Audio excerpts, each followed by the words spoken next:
Silence, s'il vous plaît. La parole est au ministère public. Merci, votre merde. Votre honneur. C'est ça, oui.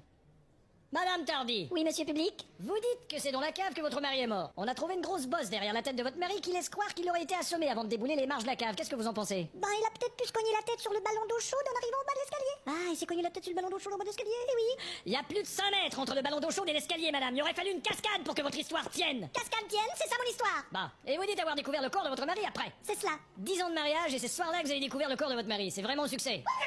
Objection retenue, s'il vous plaît. Venez-en aux fesses. C'est ce que je fais. Je veux dire aux faits. Madame Tardy, selon une employée de France Télécom, vous auriez eu une conversation avec un homme 2 semaines avant la mort de votre mari et vous auriez parlé de l'enterrement ou de l'incinération de celui-ci. Comment vous saviez qu'il mourrait? Ce n'est que de la foutaise. Vous avez bien appris vos textes.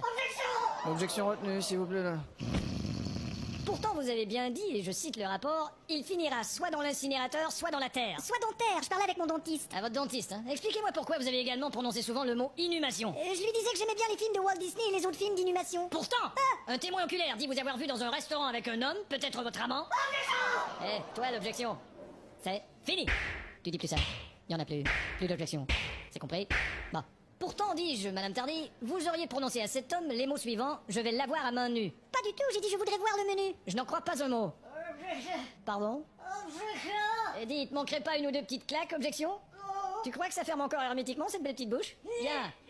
Madame Tardy, qu'est-ce que vous avez entendu exactement lorsque votre mari est descendu à la cave? Eh bien, j'ai entendu bing, bof, palang, kung, balatapalapal. Greffier, vous notez? Bing, bof, palang, couing, palatapalapal. Il y a une étape que je m'explique pas, Madame Tardy. Quoi? Vous dites que votre mari s'est cogné la tête sur le ballon d'eau chaude en arrivant en bas des marches. Oui. Dans ce cas, ça aurait pas fait bing, bof, palang, couing, palatapalapal. Ça aurait fait bing, bof, palang, palatapalapal, kung. Pas nécessairement, il a pu avoir kung sur la tête et ensuite continuer à rouler, palatapalapal. Malheureusement, tout porte à croire, madame, que c'est vous qui avez donné un coup sur la tête de votre mari avant qu'il tombe dans les marches. Alors ça aurait fait couing, bing, bof, palang, palatapalapal. Ah oui? Bah pendant que vous y êtes, pourquoi ce serait pas assommé la tête dans les marches en tombant? Ça aurait fait bing, kung, bof, palang, palatapalapal. Je vais vous dire, madame, qu'avec la bosse qu'il avait, il aurait fallu que ça sonne souvent dans les marches. Ça aurait fait bing, kung, bof, kung, balang, kung, kung, palatapalapal. Bing, kung, bof, kung, balang, kung, kung, palatapalapal.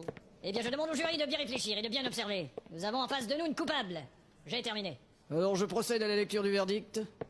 Ne t'inquiète pas, tout ira bien. Dis donc, tu te l'es fait péter la gueule. Oh, ça, c'est pas grave. Bon, rien qu'à l'ajouter sur ta facture. Évidemment. Les dires de l'accusé n'ont pu être démentis faute de preuves.